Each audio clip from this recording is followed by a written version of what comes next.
Hello વિદ્યાર્થી મિત્રો, આપ સૌનું ફરીથી સ્વાગત છે ઇન્સ્પાયર એકેડમીના વિડીયો લેક્ચરમાં. આગળના લેક્ચરમાં આપણે સરેરાશ વેગ અને સરેરાશ ઝડપ વિશે માહિતી મેળવી ચૂક્યા છીએ. હવે સરેરાશ વેગ અને સરેરાશ ઝડપના એક બે ન્યુમેરિકલ જોઈએ, જેથી આપણને વિસ્તૃત ખ્યાલ આવે કે સરેરાશ ઝડપ અને સરેરાશ વેગના મૂલ્યો ક્યાં ક્યાં હોઈ શકે. અને મેં જેમ અગાઉ આપણે કીધું એમ, સરેરાશ ઝડપ આપણને કોઈ દિશા નથી આપતી, પણ એ કયા દરથી અંતર કાપે છે એ આપે છે. જ્યારે સરેરાશ વેગ આપણને દિશા પણ આપે છે કે આ દિશામાં એણે ગતિ કરી છે અને કયા દરથી એનું સ્થાનાંતર થયું છે તે પણ આપે છે. તો આપણને ફરીથી રિવાઇઝ કરીએ સરેરાશ વેગ અને સરેરાશ ઝડપના સૂત્ર પરથી.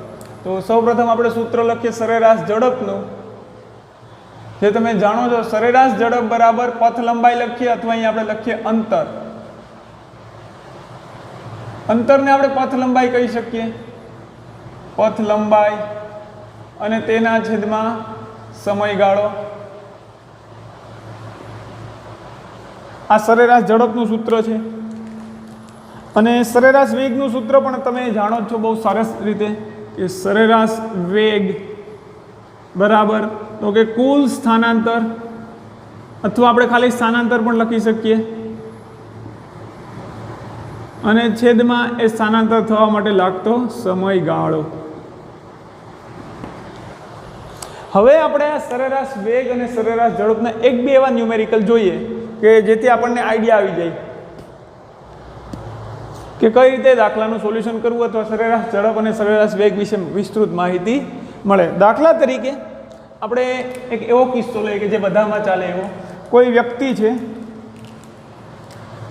એ અત્યારે એના ઘરે ઊભો છે. આ એનું ઘર છે, ધારો કે વ્યક્તિનું. સરસ બનાવી દઈએ, ઘર તો સારું બનાવવું પડશે કંઈક. આ વ્યક્તિ અત્યારે એના ઘરે ઊભો છે. આ એનું ઘર, એટલે ઘરને આપણે અહીંયા ઘરથી અંતરો આપણે કંઈક માપીએ, ઘરને ઉદ્ગમ બિંદુ અથવા સંદર્ભ બિંદુ તરીકે લઈને.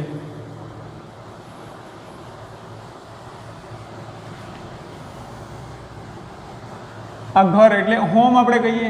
ઇંગ્લિશ લખવું પડશે, થોડુંક સરસ લાગે.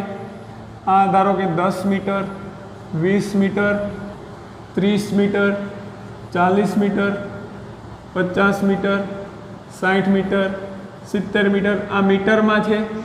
અને આ બાજુ હશે -10 મીટર, -20, -30, -40. આ પણ મીટરમાં જ છે. અને અહીંયા 0 મીટર. ઘરથી ઘર કેટલું દૂર હોય? 0 મીટર જેટલું અથવા 0 કિલોમીટર જેટલું આપણે કહી શકીએ. હવે માનો કે આ ઘર છે રાજુભાઈનું છે, અને રાજુભાઈ અત્યારે તેના ઘરે ઊભા છે શાંતિથી. અને રાજુભાઈના પપ્પા એમ કહે છે કે બેટા જાઓ, દુકાને જાઓ અને એક સરસ મજાની ચોકલેટ લઈને ખાઓ તમે. સરસ મજાની ચોકલેટ લઈને ખાઓ તમે. એટલે રાજુભાઈના ઘરથી આ રાજુભાઈ દુકાને જશે. ધારો કે દુકાન અહીંયા છે, આ શોપ, અહીંયા આપણે લખીએ દુકાન. તો રાજુભાઈ તેના ઘરેથી દુકાને પહોંચતા આપણે પ્રશ્ન પણ લખતા જઈએ. રાજુભાઈ ઘરેથી દુકાને પહોંચતા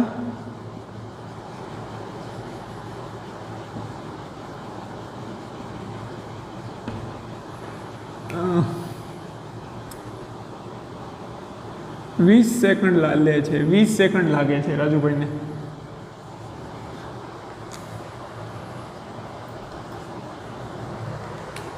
અને દુકાન 1 રાખીએ આપણે. દુકાન 1 પર પહોંચતા.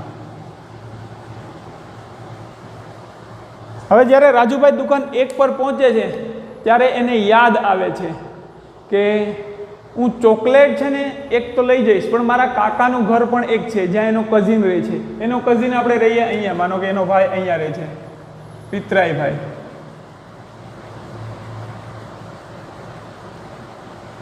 આ પોઈન્ટ ઉપર તો રાજુભાઈને યાદ આવે છે કે ચાલો આપણે છે ને ખરેખર શું કરવાનું છે, તો કે ઘરેથી દુકાને જઈને દુકાનેથી 2 ચોકલેટ લઈ અને 1 ચોકલેટ હું મારા પિતરાઈ ભાઈને આપીશ અને 1 ચોકલેટ હું રાખીશ.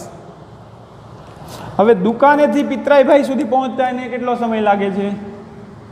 એટલે આપણે એ માહિતી પણ લખી દઈએ. દુકાન 1 થી પિતરાઈભાઈના ઘર સુધી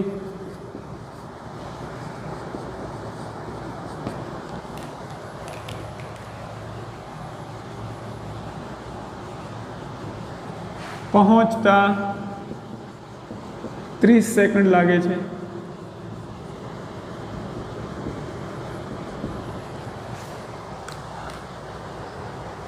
અને રાજુભાઈ પિતરાઈને ભાઈને એના પિતરાઈ ભાઈના ઘરેથી પાછા ઘરે પહોંચી જાય છે અને તેના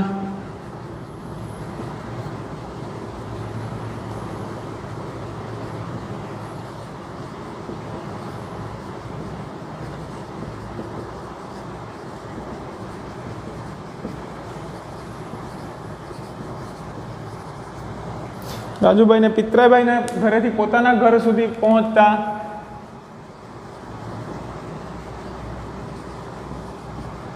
ધારો કે બીજી 10 સેકન્ડ લાગે છે. તો અત્યારે રાજુભાઈ 3 અંતરાલમાં ગતિ કરે છે. તેના ઘરેથી દુકાન સુધી જાય છે. બીજી વસ્તુ, દુકાનેથી પાછા પિતરાઈભાઈના ઘર સુધી જાય છે અને પિતરાઈભાઈના ઘરેથી પાછા ઘરે પહોંચે છે. તો પ્રશ્ન તમને એમ પૂછે કે રાજુભાઈ તેના ઘરેથી પાછા ઘરે પરત ફરે ત્યાં સુધીમાં એની સરેરાશ ઝડપ અને સરેરાશ વેગ મેળવો. પ્રશ્ન આમાં એમ બને કે પ્રશ્ન એવો છે આમાં ને આમાં, તો કે જો રાજુ તેના ઘરેથી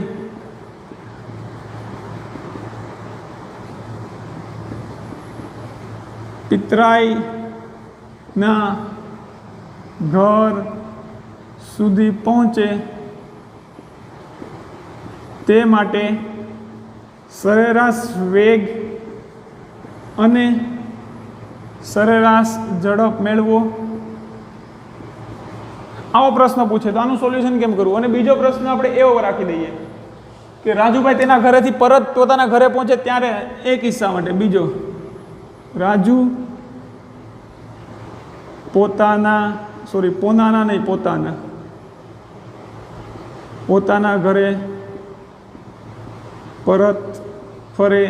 ઘરે પરત ફરે તે કિસ્સા માટે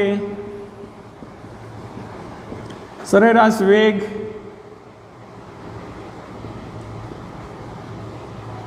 અને સરેરાશ વેગ અને સરેરાશ ઝડપ, સ્થાનાંતર નહીં, સરેરાશ ઝડપ મેળવો. તો આપણી પાસે 2 કિસ્સા છે.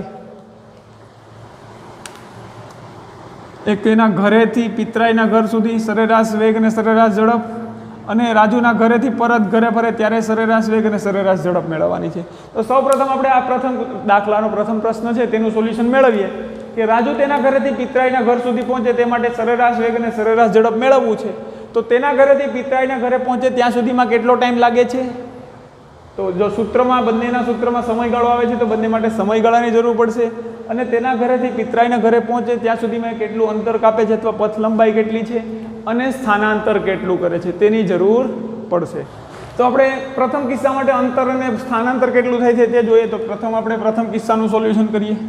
કિસ્સો 1 અથવા તો જવાબ, આ પ્રથમ માટે જવાબ અંતર, સમયગાળો આપણે પહેલાં અંતર ગણીએ. અંતર કેટલું થાય છે? તો કે આ એક સુરેખ પથ પર ગતિ છે. આપણું ચેપ્ટર આખું છે સુરેખ પથ પર ગતિ માટે જ ભણવાનું છે. આખું પ્રકરણ ગતિનું છે, સુરેખ પથ પર જ સમજવાનું છે. તો હવે આપણે સમજૂતી મેળવીએ એમાં અંતર. તો ક્યાં? તો કે તેના ઘરેથી પિતરાઈના ઘરે પહોંચે ત્યારે અંતર કેટલું થાય? તો કે પહેલાં તો તેના ઘરેથી પિતરાઈના ઘરે પહોંચે એટલે ક્યાં જાય છે? તો કે એના ઘરેથી પહેલાં દુકાને જાય છે ને પછી પિતરાઈના ઘરે જાય છે. એટલે એવું નહીં કે એના ઘરેથી પિતરાઈના ઘરનું અંતર માપી લઈએ, એવી વાત નથી. અંતર એટલે કુલ કેટલું અંતર કાપશે એમ. રાજુ તેના ઘરેથી પહેલાં દુકાને જાય છે તો કેટલું અંતર કાપે છે? 70. અને દુકાનેથી પાછું પિતરાઈના ઘરે આવે છે તો કે આ 70, પાછું બીજું 70 અને આ બીજું 20. 70 + 70 + 20, અંતર ધન જ હોય. કેટલું અંતર કાપે છે? 70 + 70 + 20. એટલે આપણને જવાબ મળશે 70 ને 70 140 ને 20 160 મીટર અંતર આટલું કાપે છે. સ્થાનાંતર કેટલું કરે છે? સ્થાનાંતર શું છે? તો કે પ્રારંભિક બિંદુ અને અંતિમ બિંદુ વચ્ચેનું લઘુત્તમ અંતર. અને એનું સૂત્ર પણ આપણને ખબર છે. સ્થાનાંતરનું સૂત્ર કઈ રીતે મળે? તો કે સ્થાનાંતર બરાબર અંતિમ, અહીંયા આપણે સૂત્ર લખી દઈએ સ્થાનાંતરનું, જો યાદ ન હોય તો ફરીથી રિપીટ થઈ જાય. સ્થાનાંતર બરાબર અહીંયા લખીએ. દર વખતે પછી સ્થાનાંતરનું સૂત્ર કોઈ ન લખે, તમારે યાદ રાખવું પડે. સ્થાનાંતર બરાબર અંતિમ બિંદુનું અંતિમ સ્થાનનું પ્રારંભિક બિંદુથી અંતર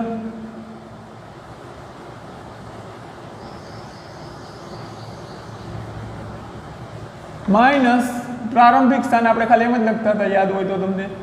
પ્રારંભિક સ્થાનનું ખાલી આપણે અંતિમ સ્થાન માઇનસ પ્રારંભિક સ્થાન એટલું જ લખતા હતા. પછી તો સૂત્રમાં આટલું જ છે, અંતિમ સ્થાન માઇનસ પ્રારંભિક સ્થાન. એટલે કે જ્યાં આપણું ઉદ્ગમ બિંદુ છે એ ઉદ્ગમ બિંદુથી અંતિમ સ્થાન કેટલું છે માઇનસ ઉદ્ગમ બિંદુથી પ્રારંભિક સ્થાન કેટલું છે. આપણું ઉદ્ગમ બિંદુ જ અહીંયા H લીધેલું છે ને આ કિસ્સા માટે એના ઘરેથી પાછો પિતરાઈના ઘરે પહોંચે તો એના માટે પ્રારંભિક બિંદુ હોમ છે. બધામાં આટો મારીને છેલ્લે ક્યાં પહોંચે તો કે પિતરાઈ ભાઈના ઘરે. તો અંતિમ સ્થાન પિતરાઈ ભાઈનું છે. તો સ્થાનાંતર કેટલું મળશે? અંતિમ સ્થાન -20, સ્થાનાંતર બરાબર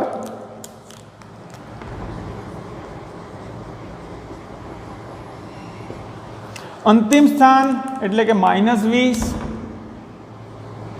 સૂત્રના માઇનસના માઇનસ અને પ્રારંભિક સ્થાન. પ્રારંભિક સ્થાન ક્યાં છે તો કે 0, અંતિમ સ્થાન -20, તો અહીંયા 0. એનો જવાબ મળશે -20 - 0 એટલે -20 મીટર. આપણને અંતર મળી ગયું, સ્થાનાંતર મળી ગયું.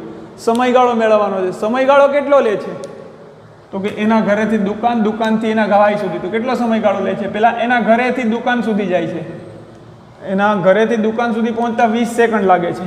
તો કુલ સમયગાળો ગણવાનો હોય આપણે, અંતર સ્થાનાંતર બંને માટે કુલ સમયગાળો. તો સમયગાળાનું સૂત્ર અહીંયા લખીએ, સમયગાળો, અથવા તમે સમય લખો તો પણ ચાલે. સમય કેટલો લે છે? તો પહેલાં એના ઘરેથી દુકાન સુધી પહોંચે છે કેટલી સેકન્ડમાં? 20 સેકન્ડમાં, વત્તા દુકાનેથી પાછો પિતરાઈ ભાઈના ઘર સુધી 30 સેકન્ડમાં પહોંચે છે, તો બીજી 30 સેકન્ડ. ટોટલ સમયગાળો કેટલો લાગે છે તો કે 20 ને 30 50 સેકન્ડ. 50 સેકન્ડ. હવે આ પ્રથમ કિસ્સા માટે આપણે અંતર સ્થાનાંતર સમયગાળો મળી ગયા છે. સૂત્રમાં કિંમત મૂકીએ તો આપણને સરેરાશ વેગ અને સરેરાશ ઝડપ મળે. સરેરાશ વેગ મેળવીએ આપણે. સરેરાશ વેગ બરાબર સરેરાશ વેગ માટે સ્થાનાંતર છેદમાં સમયગાળો. તો અહીંયા સ્થાનાંતર કેટલું કરે છે? -20. એનો મતલબ કે એના ઘરથી ડાબી બાજુ જાય છે, -20. ઋણ છે, ધન હોત તો જમણી બાજુ જતો હોત. એનો મતલબ કે એનો પિતરાઈ ભાઈ ડાબી બાજુ રહે છે એના ઘરથી. -20 પરિણામી સ્થાનાંતર -20 થાય છે કુલ. અને સમયગાળો કેટલો લે છે? 50. તો આપણને જવાબ મળશે -0 ઉડી જશે, 2/5. આનો જો આપણે ભાગાકાર કરીશું, જો તમને આવડતો હોય તો સરસ છે. પોઈન્ટમાં જવાબ છે -0.4. એકમ શું થશે? મીટર પ્રતિ સેકન્ડ. કારણ કે અંતર 1 મીટરમાં, સ્થાનાંતર મીટરમાં છે, સમય સેકન્ડમાં છે. તો સરેરાશ વેગ આપણને મળે છે -0.4 મીટર પ્રતિ સેકન્ડ. વેગ તો ઋણ આવ્યો છે, અમે એવું નહીં કહેતા કે વેગ ઋણ શક્ય નથી, શક્ય છે. એનો મતલબ કે વેગ ઋણ છે એટલે આ દિશામાં ગતિ થાય છે. વેગ ઋણ છે મતલબ કે જો આ દિશામાં ગતિ થાય છે. એવું જરૂરી નથી કે ડાબી ઉદ્ગમ બિંદુથી ડાબી બાજુ હોય. આ દિશામાં ગતિ થતી હોય તો વેગ ઋણ જ આવશે. મતલબ કે આપણે આ દિશાને ઋણ લીધેલી છે એટલે વેગ આપણને આટલો મળે છે, સરેરાશ વેગ. હવે સરેરાશ ઝડપ જોઈ લઈએ. સરેરાશ ઝડપ બરાબર આ સરેરાશ વેગ મળી ગયો પ્રથમ કિસ્સા માટે. મીટર પ્રતિ સેકન્ડને આપણે ટૂંકમાં લખીએ તો એક આવો એકમ પણ છે, MS inverse, Mahendra Singh Dhoni MS. તો સરેરાશ વેગ આટલો મળે આપણને. સરેરાશ ઝડપ એટલે અંતરના છેદમાં સમયગાળો. અંતર કેટલું છે? 160 મીટર. સમયગાળો કેટલો છે? 50 સેકન્ડ. 0 ઉડી જાય. 16/5 ભાગાકાર કરશું તો જવાબ આપણને મળશે 3.2.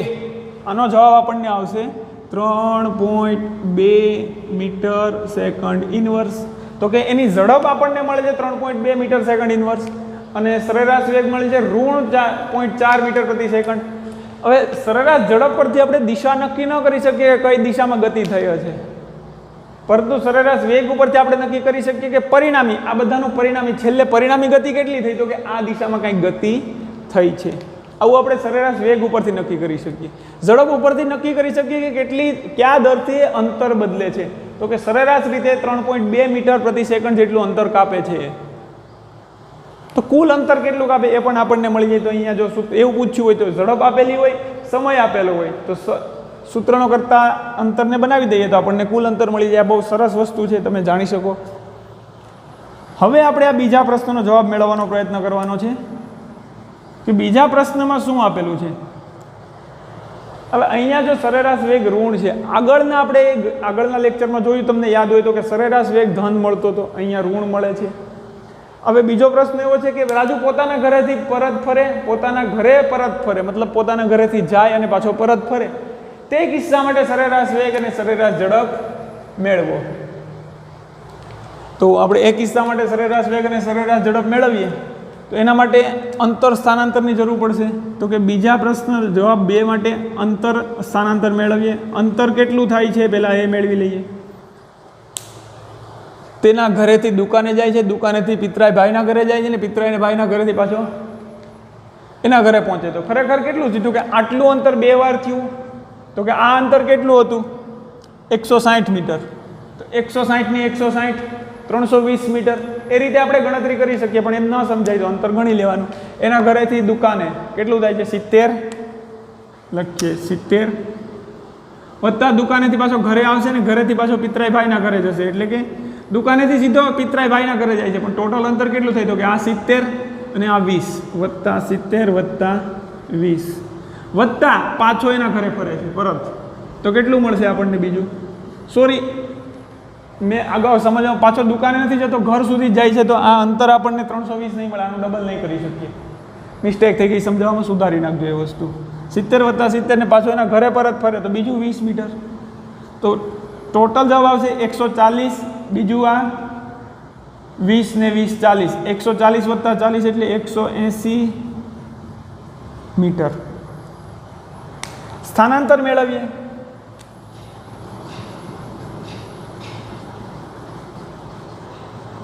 સ્થાનાંતર કેટલું થશે? તો કે એના ઘરેથી ગતિ શરૂ કરીને પાછો એના ઘરે પહોંચે છે. પ્રારંભિક બિંદુ ને અંતિમ બિંદુ એક જ બિંદુ હોય, અથવા પ્રારંભિક સ્થાન અને અંતિમ સ્થાન એક જ હોય તો સ્થાનાંતર કેટલું થાય? 0. બંને એક જ બિંદુ પર સંપાત થાય છે, તો સ્થાનાંતર થશે 0 મીટર. હવે આપણે આનો જવાબ, સમયગાળો કેટલો લાગે છે એ મેળવવું પડશે. સરેરાશ વેગ ઝડપ એ બધું મેળવવા માટે તો કે સમયગાળો કેટલો લાગે છે, સમય કેટલો મળે છે. પહેલાં એના ઘરેથી દુકાને જાય છે, કેટલો સમય લાગે છે? 20 સેકન્ડ ઘરેથી દુકાને પહોંચતા. પછી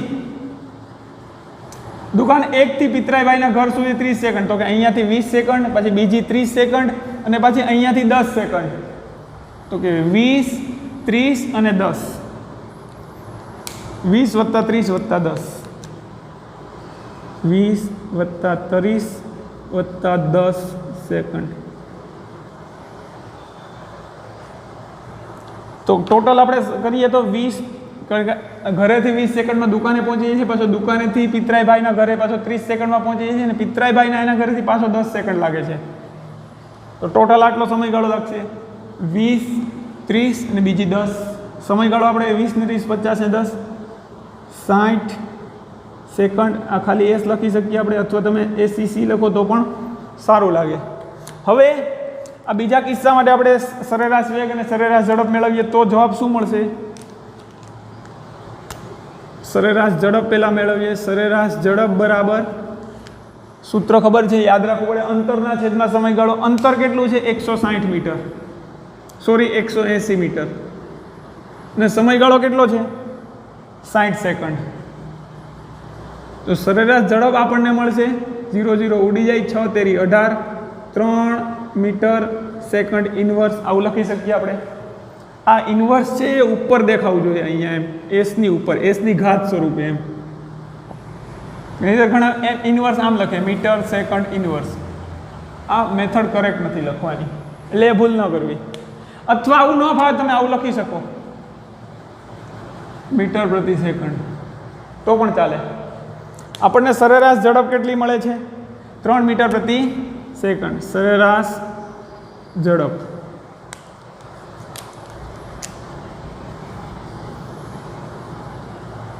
અને સરેરાશ વેગ આપણે મેળવીએ સરેરાશ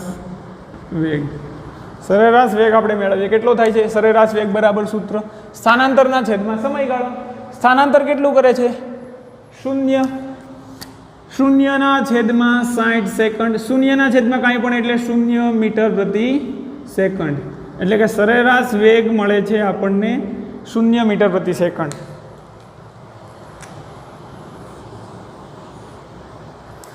આના ઉપરથી આપણે એવી તારવણી કરી શકીએ, સરેરાશ વેગ અને સરેરાશ ઝડપ ગણી શકીએ અને એની ઉપરથી એવી તારવણી કરી શકીએ કે સરેરાશ ઝડપ એ સ્થાનાંતર પર આધાર રાખતો હોવાથી સરેરાશ વેગ એ સ્થાનાંતર પર આધાર રાખે છે, તેથી સ્થાનાંતર અંતર કરતાં ઓછું જ હોય છે. તો સરેરાશ વેગ પણ સરેરાશ ઝડપ કરતાં હંમેશા ઓછો જ હશે. અથવા એક જ દિશામાં અને સુરેખ પથ પર ગતિ થતી હોય ત્યારે સ્થાનાંતર અને અંતર સરખા થાય તો ત્યારે સરેરાશ વેગ અને સરેરાશ ઝડપ એક સમાન મળશે. આગળના લેક્ચરમાં આપણે એવો અભ્યાસ કર્યો હતો કે સરેરાશ વેગ અને સરેરાશ ઝડપ એક જ દિશામાં ગતિ થાય તો સમાન મળે છે અને સમાન ન પણ મળે, એક જ દિશામાં ગતિ ન થાય તો આપણે આવો એક સંબંધ તારવ્યો હતો કે સરેરાશ ઝડપ હંમેશા મોટી હશે અથવા એના જેટલી હશે કે નહીં, તો કે સરેરાશ વેગ જેટલી અથવા સરેરાશ વેગથી મોટી હશે. આ સંબંધ તમને મગજમાં હોવો જોઈએ. બીજી એક વસ્તુ, આ વેગ છે આપણને દિશા દર્શાવે છે. હવે અહીંયા જો સરેરાશ વેગ 0 છે તો આપણે એમ કહી શકીએ કે એ સ્થિર છે, પણ સરેરાશ વેગ 0 છે એટલે માનો કે કંઈ ગતિ કરીને પાછું એની જગ્યાએ આવી ગયો હોય. જ્યારે આવો કિસ્સો હોય ત્યારે આપણને દિશા તો કોઈ મળતી નથી કે આ દિશામાં ગતિ થઈ, પરંતુ આપણે એ જાણી શકીએ કે કયા દરથી એ અંતર બદલે છે. જેટલું પણ અંતર કાપે છે તો સરેરાશ રીતે એ કયા દરથી બદલે છે, તો કે દર સેકન્ડે 3 મીટર જેટલું અંતર કાપે એવી સ્પીડથી એ ગતિ કરીને પાછો પોતાની જગ્યા પર આવે છે. આ કિસ્સો આપણને એવું કંઈક સૂચવે છે. સરેરાશ વેગ 0 હોય એટલે સરેરાશ વેગ બોલું છું, વેગ નહીં. સરેરાશ વેગ 0 હોય એનો મતલબ કે કણ અથવા પદાર્થ ગતિ કરીને ઝૂમ કરતી ગતિ કરીને અહીંયાથી ગતિ કરે આમ ફરે ને પછી પાછો એની જગ્યાએ આવી જાય.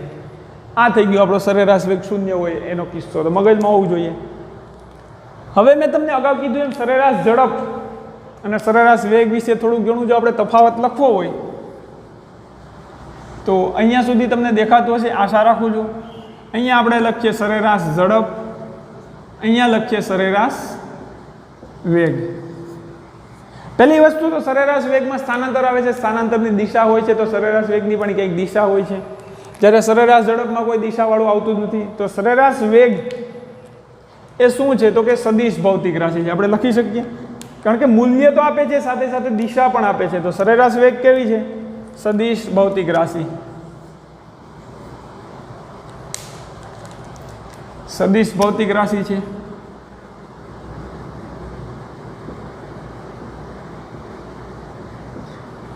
રાશિ લખો તો પણ ચાલે. જ્યારે સરેરાશ ઝડપ શું છે, તો કે અદિશ ભૌતિક રાશિ, કારણ કે દિશા દર્શાવતી નથી.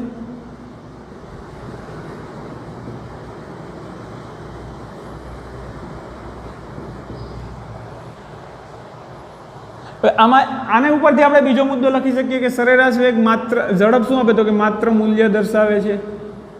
આની જ વસ્તુ ખાલી એને આપણે ફેરવીને લખ્યું, માત્ર મૂલ્ય આપે છે. જ્યારે સરેરાશ વેગ મૂલ્ય અને દિશા બંને આપે છે.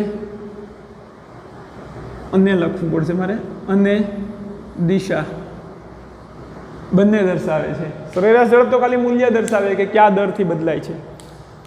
હવે એના તફાવતમાં બીજું આપણે લખી શકીએ કે સરેરાશ ઝડપ ક્યારેય પણ 0 ન હોઈ શકે, જ્યારે સરેરાશ વેગ આપણે જોયું 0 હોઈ શકે. બીજું, સરેરાશ ઝડપ હંમેશા ધન હશે, જ્યારે સરેરાશ વેગ ઋણ પણ હોઈ શકે. સરેરાશ વેગ આગળના લેક્ચરમાં જોયું ધન પણ હતો, તો એના પછીનો મુદ્દો આપણે એવો ટાંકી શકીએ કે સરેરાશ ઝડપ હંમેશા ધન હશે. તો સરેરાશ વેગ ધન, ઋણ કે 0 હોઈ શકે. હંમેશા ધન હોય છે.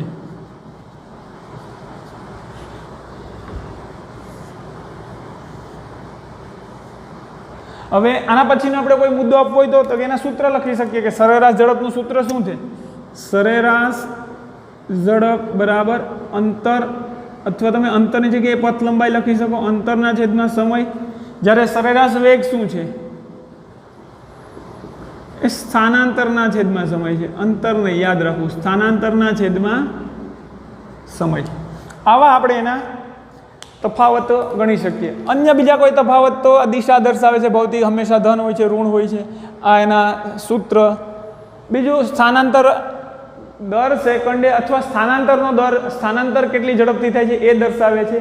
આ અંતરનો દર, એવો આપણે મુદ્દો બનાવી શકીએ. સરેરાશ ઝડપ શું દર્શાવે? તો કે કયા દરથી અંતર બદલાય છે. અંતર બદલવાનો દર આપે છે. અંતર કાપવાનો, બદલવા કરતાં અંતર કાપવાનો દર દર્શાવે છે. જ્યારે અંતર કાપવાનો દર દર્શાવતો નથી, પણ એના સ્થાનાંતર એટલે શું? તો કે સ્થાનમાં ખાલી કેટલો ફેરફાર થયો, તો કે સ્થાનમાં, એના સ્થાનમાં ફેરફારનો દર દર્શાવે છે. એટલે સ્થાનનો ફેરફાર એટલે સ્થાનાંતર, તો કે સ્થાનાંતર થવાનો દર દર્શાવે છે. સરેરાશ વેગ શું દર્શાવે? તો કે સ્થાનાંતર કરવાનો દર દર્શાવે. આ મુદ્દાનો મતલબ કે કયા ઝડપથી, આનો આપણે શું કરતા હતા અર્થઘટન, કે દર સેકન્ડે 4 મીટર જેટલું સ્થાનાંતર થાય છે, તો એ સ્થાનાંતરનો દર કહેવાય. સરેરાશ ઝડપ શું આપે? તો કે દર સેકન્ડે 3.2 મીટર જેટલું અંતર કાપે છે, તો એ અંતરનો દર કહેવાય. તો આ રીતે આપણે એના તફાવત પણ ગણી શકીએ અને યાદ રાખી શકીએ કે ઋણ મૂલ્ય કોનું હોઈ શકે. સરેરાશ ઝડપ ક્યારેય પણ ઋણ મૂલ્યનું ન હોઈ શકે, જ્યારે સરેરાશ વેગ ધન, ઋણ અને શૂન્ય પણ હોઈ શકે. સરેરાશ ઝડપ શૂન્ય પણ ન હોઈ શકે. તો આવા પ્રશ્નોનો જવાબ જો તમને આવડી જાય, ઉદાહરણના દાખલા છે જે તમારે જાતે પ્રેક્ટિસ કરવાના છે, આ પ્રશ્નના સોલ્યુશન થઈ જાય એટલે ઉદાહરણના દાખલા તમને ઓટોમેટિક આવડી જાય. એમાં કંઈક આવો દાખલો છે કે કોઈ વ્યક્તિ સ્વિમિંગ પુલ પર, આ એનું સ્વિમિંગ પુલ છે, અહીંયાથી તરવાની શરૂઆત કરે છે. આ વ્યક્તિ આપણે રાખી દઈએ, એક હાથામાં એક હાથામાં એના પગ, અહીંયાથી તરવાની શરૂઆત કરે છે. સ્વિમિંગ પુલની કંઈક લંબાઈ તમને આપી દીધી હોય અને પાછો એ જ માર્ગે પરત ફરે છે. તો આ કિસ્સામાં સ્થાનાંતર કેટલું થાય? જ્યાંથી શરૂઆત કરે એ જ માર્ગે પરત ફરે ને પાછો એ જ બિંદુએ પહોંચી જાય તો સ્થાનાંતર થાય 0. અને સમયગાળો આપી દે. અંતર કેટલું કાપે? તો કે આની લંબાઈ જેટલી હોય એટલું 2 વખત, એકવાર આમ જાય ને એટલી વાર આમ જાય, તો અંતર પણ મળી જાય. તો ત્યારે એ કિસ્સામાં જો તમને સરેરાશ વેગ અને સરેરાશ ઝડપ પૂછે તો પણ આવડી જાય. જે આપણે પાઠ્યપુસ્તકના ઉદાહરણમાં આવો કંઈક દાખલો છે. તો આના ઉપરથી આપણે મહત્વની વસ્તુ એ તારવી કે સરેરાશ ઝડપ હંમેશા સરેરાશ વેગ કરતાં વધારે અથવા એના જેટલી હશે. સરેરાશ ઝડપ હંમેશા ધન હોય છે, જ્યારે સરેરાશ વેગ ધન, ઋણ અને શૂન્ય હોઈ શકે છે. તો અહીંયા આપણે આજનો લેક્ચર પૂરો કરીએ છીએ. આગળના લેક્ચરમાં વેગ કઈ ઝડપથી બદલાય અથવા વેગમાં ફેરફાર કરવો હોય તો કઈ રીતે કરી શકીએ તેનો અભ્યાસ કરીશું.